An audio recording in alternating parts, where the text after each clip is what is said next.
বিরোধী দলনেতা শুভেন্দু অধিকারী তিনি বলছে কি আমি হিন্দি ভাষাভাষী মানুষকে আমি বিদ্রুপ করি, তাদের যারা বিহারূপী লোক যারা বসবাস করে তাদেরকে আমরা উচ্ছেদ করার কথা উনি বলেছেন।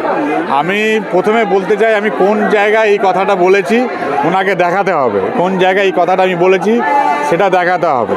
আর আমার মা একজন হিন্দিভাষী বিহারের মানুষ, তাহলে আমার মাকে উনি অপমান করলেন কেন? আমি হিন্দিভাষীকে যখন আমি অবহেলা করব বা বিহারূপী লোককে আমি বিদ্রুপ করব, তাহলে নিশ্চয় আমার মাকে আমি অপমান করছি। সেটা আমার মনে হচ্ছে কি আমার এটা আমার যেহেতু আমার মায়ের অপমান হচ্ছে, এটা আমার মনে হচ্ছে আমার মানহানি একটা ব্যাপার হচ্ছে কি আমার যে মান সেটা হানি হয়েছে। সেই জন্য ওনাকে আমি 7 দিন টাইম দিলাম, উনি যদি ক্ষমা চেয়ে নেন ভালো, না হলে আমি মানহানি মামলা করব।